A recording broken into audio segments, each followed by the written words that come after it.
3,42,000 वर्ग किलोमीटर में फैला है राजस्थान, जिसे 33 जिलों और 7 संभागों में बांटा गया है।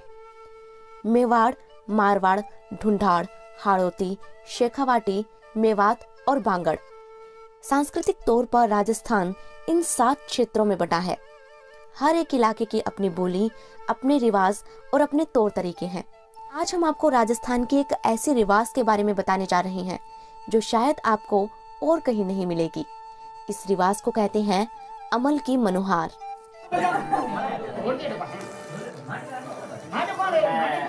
इस प्रथा को रेयाण भी कहा जाता है, जिसमें सगे संबंधी आपस में मिलकर अफीम लेते हैं। सालों पहले इसे मनोहार के तौर पर रिवाजों में शामिल किया गया था, लेकिन जब लोगों को इसकी लत लगने लगी तो सरकार ने इसे बैन कर दिया।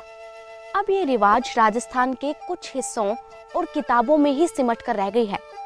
रेयाण का इतिहास क्या है, ये शुरू कहाँ से हुई, क्यों इसे बैन किया गया और कैसे राजनेताओं ने अपना पॉलिटिकल करियर चमकाने के लिए, या यूँ कहे कि अपना पॉलिटिकल करियर सेट करने के लिए इसका इस्तेमाल किया।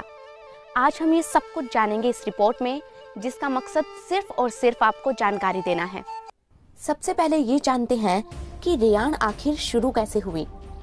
ये बात 15वीं सदी की है। नागौर के पीपासर गांव में लोक देवता जम्भूजी का जन्म हुआ। जम्भूजी ने विश्नोई समाज की स्थापना की। विश्नोई समाज के लोग जम्भूजी के बनाए गए 29 नियमों का पालन करने लगे और शराब और मांसाहार को छोड़ दिया। उस समय जम्भूजी का प्रभाव इतना बढ़ गया था कि दूसरी जाति के लोगों ने भी शराब से तौबा कर ली और शाकाहारी हो गए। लेकिन शराब का स्थान अफीम ने ले लिया। अब लोगों ने सुख दुख में शराब की बजाय अफीम से मनोहार करना शुरू कर दिया। डिंगल भाषा में अफीम को अमल भी कहते हैं, इसीलिए लोग इसे अमल की मनोहार और इस प्रथा को रेयाण कहने लगे। अगर अफीम के फायदों की बात करें ना, तो ये एक मेडिकल प्लांट है। दर्द को दूर करने वाली दवाओं में इसका बड़े लेवल पर इस्तेमाल होता है। पुराने ज़माने में जो भी योद्धा युद्ध करने के लिए जाते थे, वो मल मूत्र रोकने के लिए अफीम का ही इस्तेमाल करते थे। जब रेयाण की शुरुआत हुई तो शादी ब्याह में खुशी मनाने, मृत्यु में शोक भंग करवाने के लिए, झगड़े सुलझाने के लिए अफीम को प्रेम से लिया और दिया जाता था।